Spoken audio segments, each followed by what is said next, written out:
Update. Am I the a-hole for not telling my dad that my mom got married? Original post. My 17 female parents got divorced when I was 12 because my dad had a 2-year-long affair with mom's best friend. It was really shameful because mom's best friend was with her since they were 3. My mom had been pressured by dad's family that she forgives him, but instead, mom decided to divorce him. A lot of the family members actually stopped talking to my mom because of this, and some of her friends also took her BFF's side. For this reason, mom was very devastated. Over the years, she has been to 2 different therapists for the trauma she had. As for my dad, he dated my mom's best friend for a while before they broke up. That is when my dad realized he loved mom and tried everything to get her back. But my mom was stubborn and shut him off, and he was still on and off with Sylvia, mom's best friend. I had to be in this mess, especially with my dad who would always try to guilt trip me into convincing mom into getting back with him. I've heard from him things like, "I wish we were a family together. It was just a mistake. I'm willing to do anything to make amends. I want us to be a family again, but your mom doesn't want to." I had enough of it. So when I turned 15, I decided to stay with mom and only visit dad on weekends because I cannot handle his constant nagging.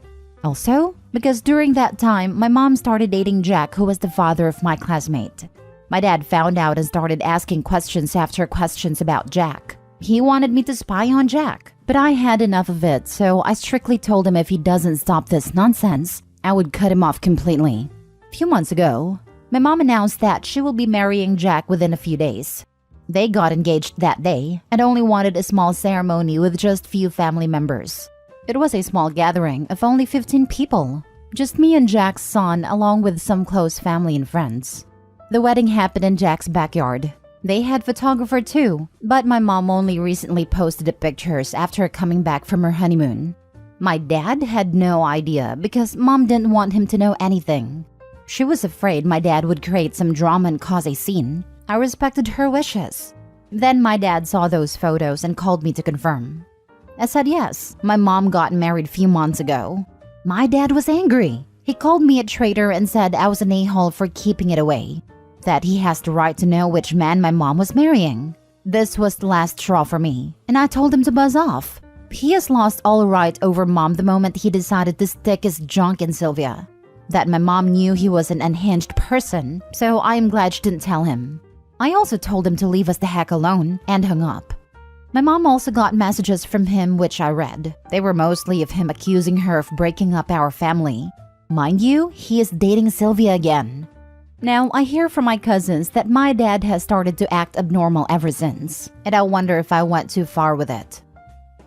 Now for the top comments before reading the update.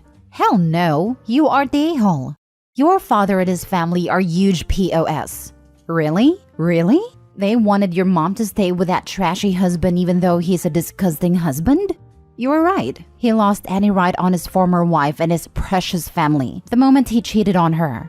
Your mom had a really hard time overcoming the betrayal and divorce, and I'm glad she finally found someone worth it.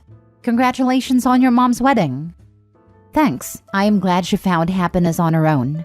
I thought she might never date again, but Jack seems like a nice guy. I am still afraid what if it turns out like dad. That sounds like a reasonable thing to be afraid of, considering what you've been through.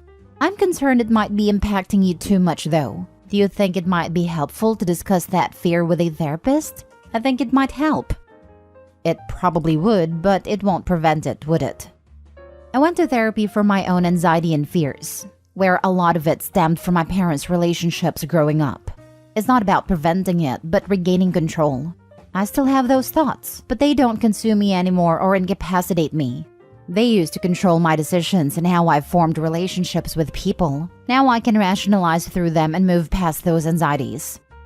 He's got no business involving his child in such things, and you're right to not give in to his demands. I think you already know that, but if you need to hear it, there it is. I don't know if it is right or wrong to let your ex-spouse know if you are getting married. I don't know the protocol. I just respected what my mom asked me to do since she didn't want many people to know about the wedding. You did the right thing. The only valid reason for him to care would be knowing who is around his child. That would be his job to ask her directly, and clearly that is not why he cares. He shouldn't be asking you to report on her personal life. Now for the update. So something weird has happened. A few days ago, Sylvia came to my mom's house. I was there. She was shouting at mom and said that she's stealing her man, my dad, away from her. She literally said, "You already had your fun with him. Why can't you just leave him alone?" My mom just told her to get lost. But then Sylvia went on a rant about how much better she is than my mom, and even threatened that she would sleep with her new husband as well. My mom told her if that ever happens, she will be doing her a favor by taking the trash out, and she trusts Jack would never hurt her. Mom then threatened to call the police on Sylvia that eventually made her leave the property. As much as I hate the drama, I must say watching that wretched woman have a meltdown because my dad was still hung up on my mom is precious. Apparently, Dad dumped Sylvia again in hopes that Mom would see that he is dedicated to win her back. Who knows how long that will last. My dad also got into a fight with a random person in a bar because he was drunk. I guess he is still coping with the feeling that Mom is not going to be with him anymore. Thank God the guy didn't press charges. I had a heart-to-heart conversation with him. At least I tried to. I asked him if he is so in love with Mom, why did he cheat? And his answers were illogical. He said that as a man, it is hard to control the urges. At that time, Sylvia was flirting with him and he took a shot. He thought it would only be once and then he will dump her. But it went on for a long time. He said I won't understand it because I am not a man. A man can cheat but still love his wife and would die for his wife. He loves my mom, but he still has urges to be with other women. This conversation was going nowhere, so I didn't ask much. I just told him I hope his son-in-law doesn't treat me the way he treated my mom. He never gave me an answer to that. I still can't believe he would, to this day, think he's the victim. Anyways, I'm thinking about moving in with Mom permanently. I know Sylvia would come by his house now. Can anyone please help me understand what it means? Because I always thought you cheat because you do not love that person. Maybe I am wrong in some way. Cheaters make excuses. That's what he's doing. Anyone, man or woman, can keep it in their pants despite the temptations, if they decide to. Exactly. If you truly loved and cared for someone, you'd keep your clothes on around others. It's especially shameful that he did this with her best friend. Not only did your mom lose her husband, she also lost a sister, in a way. Win her back? Dude, she's remarried. There's no coming back from that. Especially given the amount of toxic BS she's gotten since she dumped him. I hope this is the final stage of your dad's grief for this self-inflicted damage. I guess some people really feel that drama equals love and intensity. But your dad needs to get a clue that your mom isn't one of them. It was too late so many years ago, and I'm definitely team mom for valuing herself more than her wretched ex-husband did. Love, temptation, etc. People vary so much. I don't think we can make blanket statements. But I would say your dad loved the idea of himself that he proved wrong by his actions more than he loved your mom. I think it matters as complex as relationships that a person with this in their family history needs to talk to professionals to help sort it out and get to a healthy view of relationships, rather than listen to their toxic drama dad. If you don't, there will be lifelong effects. And I know this through experience. I especially don't get the win her back sentiment because he just openly admitted that even if he does get her back, he will still cheat on her. She has made it abundantly clear that that is a deal breaker, and somehow he thinks, even after all these years, that he can still be married to his ex-wife and have this side chick too. That Sylvia had always her eyes on him, and your dumb father failed on her trip because it was a huge ego boost. Thankfully, but unfortunately for him, your mother is a queen and threw him away when she found out of his affair. Something he never thought about. She moved on and found a better man. He can't handle that. The reason he went to Sylvia again is just because he is pathetic and can't stay alone. There are plenty men who are devoted and faithful to their wives, so his disgusting excuses can go to trash. Now both of them are facing karma. Your father by losing definitely your mother, and that woman never getting the man she is obsessed with. Last story. Am I the a-hole for not letting my ex take our daughter and move in with her new boyfriend? I don't even know where to start. My ex and I co-parent a wonderful 9-year-old daughter. I am not my daughter's biological father. I found out she was not mine when she was 3. I left my ex but stayed in the life of my daughter because I was already dad and the bio father was not interested. We share 50-50 custody and have been able to co-parent effectively other than the last year. About 18 months ago, my ex got mad at me for having concerns about issues when she was parenting. I won't go into detail, but our ability to co-parent broke down. She took me to court and tried to force a DNA test and have my name removed from the birth certificate to where my daughter basically wouldn't have a dad. My daughter was 7.5 years old at this time, and I've been dad since before she was born. So I got an attorney, and long story short, it did not go well for her. At all. The hearing officer was disgusted by what she was attempting to do, as my daughter knew me as dad and we had an extremely close relationship. I'm a good dad, and I was able to prove it. So I basically got to dictate the terms of the parenting plan. My child support was drastically lowered from what I was paying, and I was allowed to claim my daughter every other year for Texas. After the parenting plan was put in place, we patched things up and got into a good rhythm of co-parenting like we once had.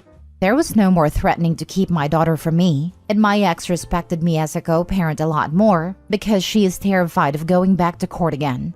I have proof of her drinking and driving one time with my daughter in the car, with voice recording of her admitting it, as well as a few other issues that have happened since going to court. Fast forward to a couple months ago, my ex meets a guy and starts spending a lot of time with him. From what my daughter and ex tell me, he is a pretty legit guy. I have no reason to have an issue with him. I hear nothing but positive stuff about him from my daughter. Well, after dating about 8 weeks, my ex tells me that she's going to move into his house about 1.5 hours away with my daughter. This would involve uprooting her from everything she's known, moving her farther away from me and having her change schools to a much more inferior school. My ex has a terrible track record with guys and has been in several harmful relationships. One of the men beat her so bad that he was one of my state's most wanted fugitives for what he did to her. But this was all before my daughter was born. He's my daughter's biological father. I told my ex that because the relationship has only been going on for 8 weeks, she was free to move in with him, but my daughter would not be joining them, and we would have to rethink the custody arrangement to where I have primary physical if they moved forward. My ex became irate and told me that her boyfriend, who she is very much in love with, is threatening to leave her if they don't move in together because of the distance between them. That was another red flag, that the relationship is so fragile that this could cause a breakup. I'm terrified that my ex is going to get herself in a position where she lives with this guy, and there'd be violence or fighting and she can't escape, and my daughter would witness all of this.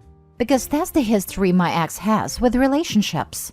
Every other relationship other than ours has had violence in it. I told my ex that she would renew her lease and I will renew mine. And a year from now, if they're still together and happy, I would be willing to move to that city as well to make it all easy for everyone and our daughter. And I would not contest my daughter living there. Part of me feels like I'm being inappropriate and controlling by basically dictating my ex's relationship terms.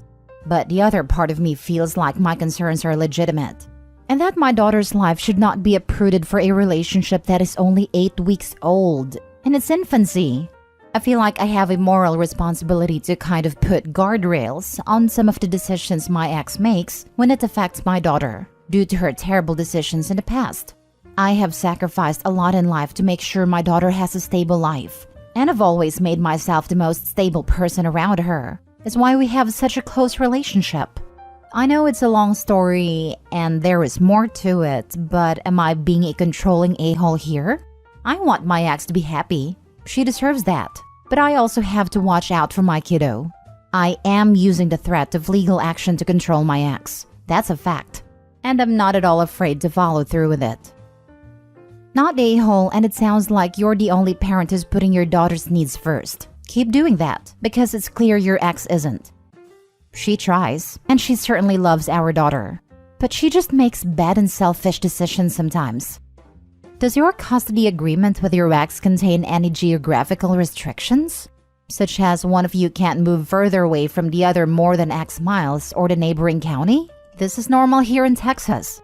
Also, because your ex is terrified of going back to court, you can always tell her you will take her back to court for the reasons you mentioned above. The custody agreement says our daughter must remain in the state we currently reside in. And that's essentially what I'm doing. I'm using the threat of going back to court to prevent this situation from taking place. She just called me and said they will not be moving in together, and she is devastated because he's going to leave her now. I feel like crap about this, but I don't think I had a choice. Dude, his breaking up with her over this is just proof that you were right to be concerned. And quite frankly, there is no way on earth I would want my kids live with someone my ex had only known for 8 weeks. In my case, it's relevant because she left them 13 years ago. But seriously, that's really messed up. I'm with you 100%. It validates a lot of my concerns. But my ex is devastated and she blames me for it, not him. So I'm going to have to deal with and shield my daughter from that fallout. Not a-hole. No way, no how. Moving that fast and isolation is a hallmark of future dangerous behavior. You're being entirely reasonable in your efforts to protect your daughter. Good on you. You don't know this guy, and he's trying to isolate both your ex and your daughter. Don't let it happen. Go back to court if you have to. This is all sorts of wrong, and don't let your daughter be alone with him. I want to go back to court, and everyone says that. But in reality, it's not that simple. It takes 6 months to even get in front of a judge, and there will be continuances. It could be the better part of a year before we get any kind of resolution. By then, she would have already moved. On top of that, you need $5,000 to put down a retainer for an attorney. And for family court, you need an attorney. And I don't have that. I still have debt from the last time we went to court. Rent went up. I pay child support. I have to maintain a stable household for my daughter. Otherwise, how can I say, give me primary custody? Everyone says to just go to court because I'll win, and I likely will. I'm a better parent and I can prove it. But the process is expensive and long. I could put in an emergency order and get full custody before the hearing, but that's high risk. Judges hate that, and you need a damn good reason. Plus, it would hurt my daughter. She won't understand why she can't see mom. Her routine would be appended, and I can't explain the situation to her why I'm doing what I'm doing. Because that would be parental alienation and hurt her further. That's why the threat of court is sometimes more effective than actual court. None of this is simple.